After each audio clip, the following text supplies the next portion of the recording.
Hindi, at saka ang lalaki, di ba, privacy ang habol nila. Kaya nga wala silang inamin sa loob ng 7 taon, di ba, na sila'y magkarelasyon. Pero kung ganyan, ang nagkakaladkad na sa'yo sa kahihiyan, ay ang babae, ano pang mararamdaman ng lalaki, di ba?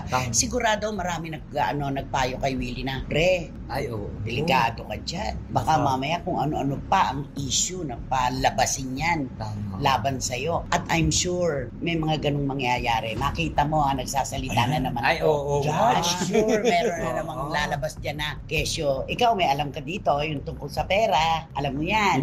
Di ba? Oo. Di ba? Usapin ng pera, di ba? Na sabihin na natin, itodo na natin. Pwede naman. Kasi hindi naman lingid yata sa kalaman ng lahat ito. Ay, oo naman. Alam naman ano ba yung mayor? Ano ba yung sasabihin namin? Hindi, yung tungkol sa pera na, di ba parang inaano siya ni Kuya Will noon? Na ano? Parang tinitipid siya sa pera. Parang, Ang galing naman pala ni Mayor. narinig mo kami noon.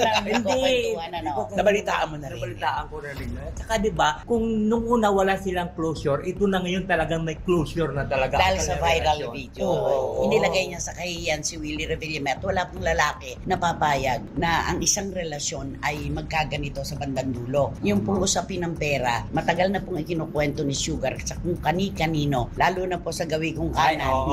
Ayan, di ba? Na si Willie daw po, nagbibigay ng pera kung kani-kanino. Malakas magbigay.